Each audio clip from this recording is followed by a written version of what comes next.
analisamos a competência para o processamento da revisão criminal, nós devemos ter em mente, então, a análise de tribunal para tribunal. Mas, início, cabe salientar uma coisa, que isso vai ser carregada, então, na revisão criminal, na análise desse instituto, é de que a revisão criminal é uma ação de competência originária dos tribunais. Ou seja, não se maneja a revisão criminal em primeiro grau em qualquer hipótese. É uma ação, portanto, de competência dos tribunais. O tribunal que seria aquele competente para julgar o recurso, ou aquele que julgou o recurso, mas temos uma Câmara que não participou daquele julgamento, é lá que será manejada a revisão criminal. Nós temos, então, que ter em análise quando nós iniciamos os estudos sobre a competência do Supremo Tribunal Federal para julgar a revisão criminal. Então, no caso do STF, cabe ao plenário julgar a revisão dos julgados findos de sua competência originária. Isso nós vimos lá no artigo 105, 102, inciso 1, a linha J da Constituição, quando nós estudamos a constitucionalidade, o caráter constitucional da revisão criminal. Também está previsto no artigo 624 do Código de Processo Penal. Também, além de julgar originariamente a revisão criminal de seus processos findos, o STF também julgará a revisão criminal naqueles em que o recurso ordinário ou extraordinário foi apreciado o mérito. O que eu quero dizer com isso? Se o recurso chegou até a Suprema Corte e houve exame do mérito, ou seja, o recurso foi conhecido, com base no artigo 102, inciso 3 da Constituição Federal, também caberá ao Supremo Tribunal Federal o exame dessas revisões criminais propostas nesses contextos, ou seja, em competência originária, ou quando em recurso ordinário ou recurso extraordinário, analisou-se o mérito. A mesma regra também vale para o STJ. Também devemos observar que o processamento dessa revisão criminal no STF deve ser observado o regimento interno, principalmente o artigo 263 do regimento interno do STF, para que se tenha uma melhor compreensão desse instituto. Então, recomenda-se a leitura desse dispositivo previsto no regimento interno do STF.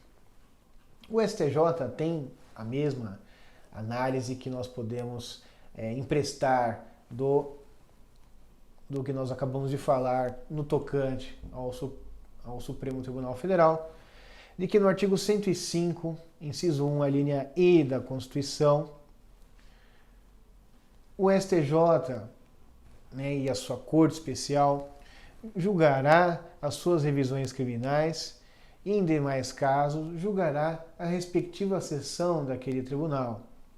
Dos processos de competência originária, previsto no artigo 105, a linha A da Constituição, como também nos recursos em que apreciou o mérito que vai servir de fundamento para a revisão criminal oferecida, de acordo com o artigo 105, inciso 3 da Constituição.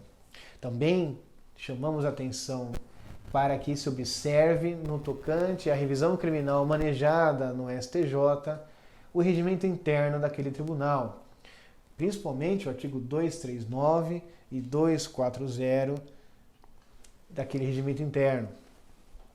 Então nós temos que extrair dessa explanação de que se o recurso não foi conhecido por aquele tribunal, não caberá a ele a revisão criminal naquele caso concreto. Nós podemos citar um exemplo que nós trazemos em nosso livro, que é bastante claro e é bastante simples de ser entendido. Então, por exemplo, se a alegação de atipicidade da conduta não chegou a ser conhecida em recurso especial, não é do STJ a competência para reexaminá-la em sede de revisão criminal. Então é necessário que os recursos que são manejados aos tribunais superiores sejam por eles conhecidos. Adentre-se no mérito. Se não foi adentrado no mérito, não cabe a eles a revisão criminal. Lógico que cabe, em sentido contrário, se a revisão criminal é de competência originária desses tribunais. Nós estamos falando aqui quando a competência não é originária, quando a competência emana de recursos para aqueles tribunais superiores. Aí, se não foi conhecido o recurso, não caberia o manejo da revisão criminal. Claro que se a competência for originária, aí sim, por previsão constitucional, cabem a eles o exame daquela rescisória criminal.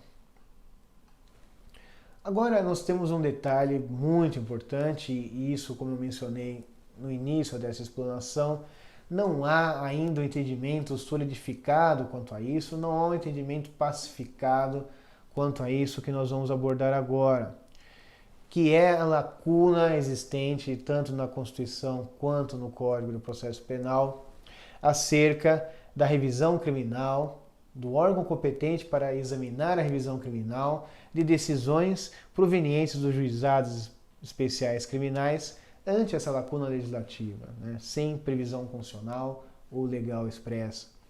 E pelo fato de que a revisão criminal é, em tese, julgada por órgão de hierarquia superior àquele que tem a decisão combatida.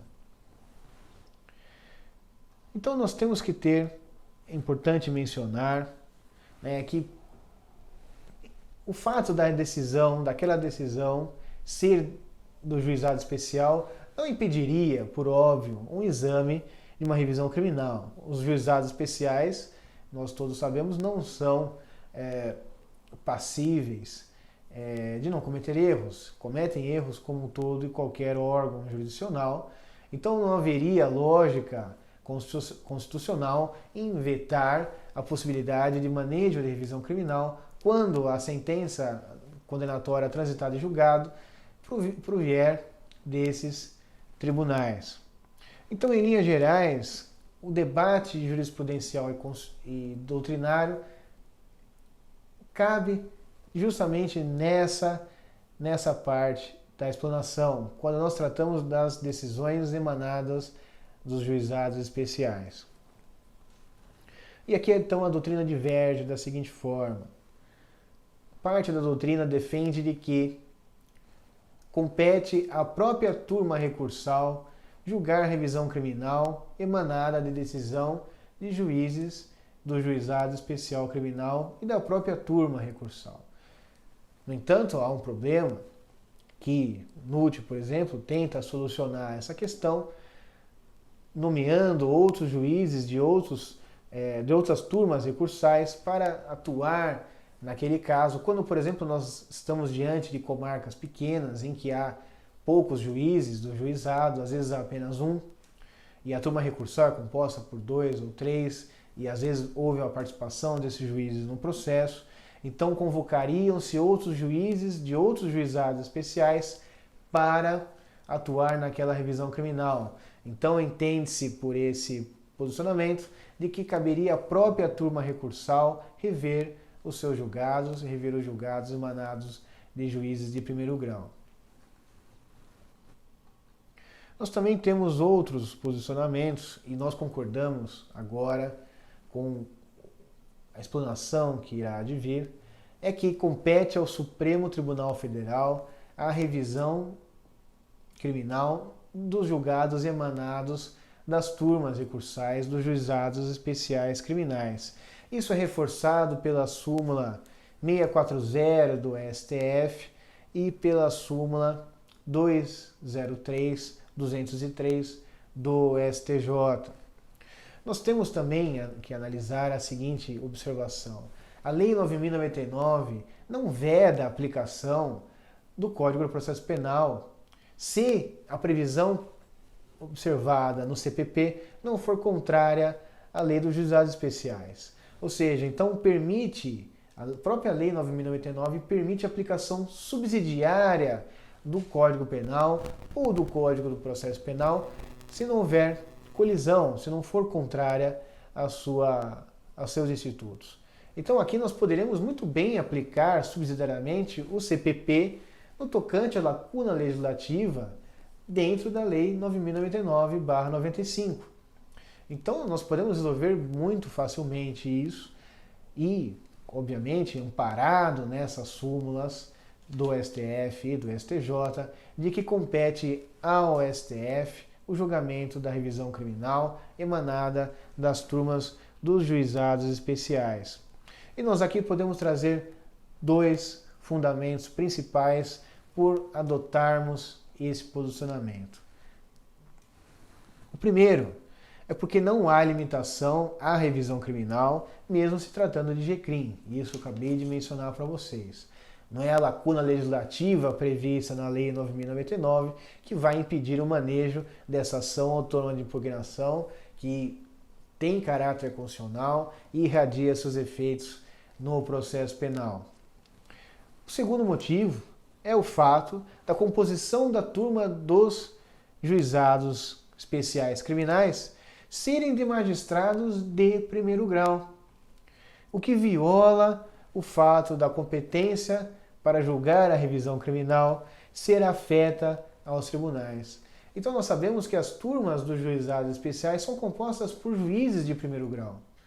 Então aqui nós estaremos violando o próprio sentido da revisão criminal, que ela é de competência originária dos tribunais. Então a turma recursal não é um órgão de segundo grau, como é o STJ, como é o TJ, ou não é um tribunal superior, como é o STJ, como é o STF. Outra observação que nós devemos fazer não é porque a Constituição, no artigo 105, inciso 1, a linha J, determina como competência originária do Supremo Tribunal Federal a revisão criminal dos seus julgados, não é porque ali há uma limitação à competência originária que nós não podemos estender essa competência para outros processos, principalmente aqueles emanados diretamente dos juizados especiais criminais. Então, assim, a competência revisora do STF não está adstrita apenas a seus julgados, mas também aos proferidos pelos juizados especiais criminais e pelas turmas recursais criminais.